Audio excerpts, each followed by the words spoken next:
Ya, saudara, saat ini wilayah Sulawesi Tenggara telah diguyur hujan dengan intensitas sedang dan intensitas sering. Dan untuk mengetahui bagaimana perakiraan kondisi cuaca, saat ini kita sudah terhubung dengan Bapak Sugeng Widarko, Kepala BMKG Stasiun Meteorologi dan juga Maritim Kendari. Selamat sore, Assalamualaikum warahmatullahi wabarakatuh, Pak Sugeng.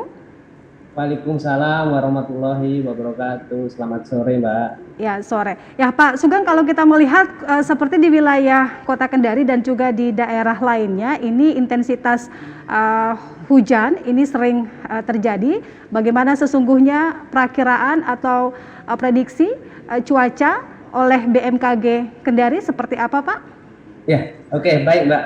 Memang sebenarnya kalau dalam bulan Juli Agustus dalam statistik kami data yang ada di kami itu biasanya pada bulan Juli Agustus itu sudah memasuki awal musim kemarau.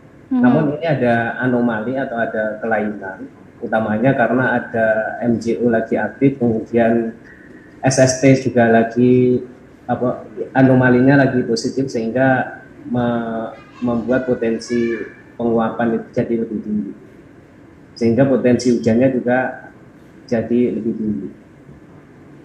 Oke, baik. Nah, Pak Sugeng, kalau wilayah Sulawesi Tenggara yang patut diwaspadai ini wilayah mana saja, Pak, selain Kota Kendari? Ya, selain Kota Kendari ini umumnya itu pesisir pantai timur Sulawesi Tenggara. Jadi dari Konawe Utara hingga sampai Kendari ya, atau sampai Konsel bagian timur.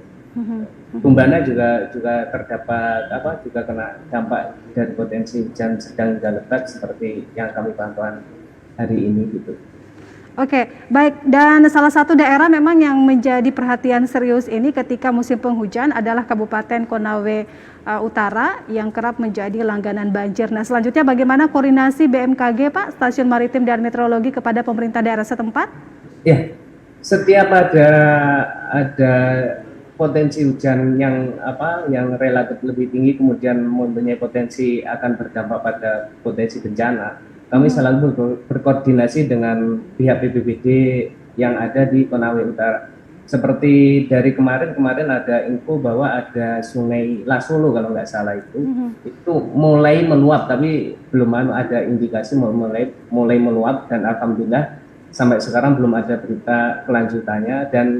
Dan dari mulai hari ini kami juga mengirim perkiraan khusus ke Konawe Utara, ke pihak Pemda Konawe Utara, ke BPBD, agar kesiapan mitigasi bencana itu bisa terlaksana dengan baik. Oke, dalam kondisi cuaca yang cukup ekstrim ini, apa yang harus diwaspadai oleh masyarakat, Pak Sugeng? Ya, yang perlu diwaspadai ke masyarakat adalah curah hujan ini kan sudah berlangsung berhari-hari. Ini udah hari keberapa, mungkin sudah 1 mingguan. Nah, ini kondisi tanah sekitar kita atau permukaan tanah itu sudah jenuh, sehingga kalau ada hujan meskipun itu intensitasnya tidak lebat, tapi karena tanah sudah jenuh, tentu air itu akan mengalir ke lebih yang rendah. Tentu akan mengakibatkan aliran ke sungai lebih tinggi, sehingga perlu perhatian khusus pada warga-warga yang ada di sekitaran bantaran sungai. Oke. Agar lebih waspada. Baik, nah Pak Sugeng mungkin termasuk juga bagi masyarakat yang ingin melakukan pendakian, karena ada informasi juga ada masyarakat yang mengalami kecelakaan saat melakukan pendakian. Mungkin termasuk itu juga yang harus diwaspadai ya Pak Sugeng? Ya, mungkin kalau mau melakukan pendakian seperti yang kemarin terjadi itu karena mereka mungkin ya tidak memperhatikan informasi yang kami sajikan. Karena sebenarnya mereka bisa melihat informasi yang kami sajikan karena kami informasinya terbuka, bisa melalui web atau info BMKG melalui Android, itu terupdate setiap hari dan setiap saat. Kan peringatan dini pun juga terupdate setiap saat. Baik. Nah, kalau khusus untuk masyarakat nelayan sendiri di daerah perairan sekitar mana yang harus diwaspadai?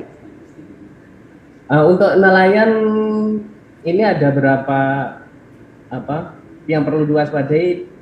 Gelombang dengan tinggi lebih dari 1,25 meter sampai 2,5 meter itu berpeluang terjadi di perairan Bagai bagian selatan, kemudian Teluk Tolo bagian timur, perairan Manui Kendari bagian timur, Laut Banda bagian timur, Sulawesi Tenggara bagian utara, timur barat, perairan Bau-Bau bagian utara, perairan Wakatobi bagian barat dan timur, dan perairan selatan Wakatobi. Jadi sekitaran Laut Banda itu yang masih mempunyai potensi gelombang di atas, bisa mencapai di atas 1,25 sampai 2,5 meter.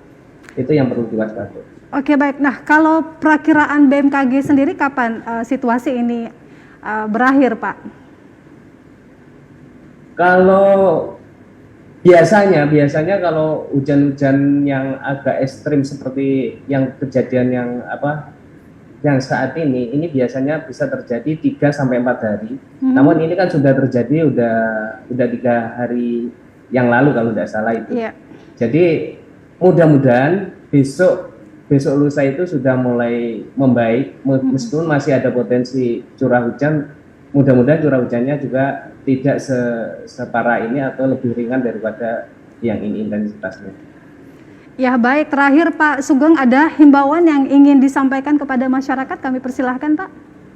Ya, kepada masyarakat utamanya untuk saat ini karena hujan sudah lama, jadi kalau ada hujan sedikit itu bisa sebagai trigger misalkan tanah longsor atau banjir, karena kondisi tanah sudah jenuh. Kemudian perlu perhatian khusus pada warga utamanya di sekitar bantaran sungai, itu perlu meningkatkan kewaspadaan atas meluapnya sungai tersebut karena curah hujannya mungkin di Kendarinya tidak tinggi, tapi di hulunya ada curah hujan yang tinggi, itu perlu kewaspadaan khusus. Terima kasih.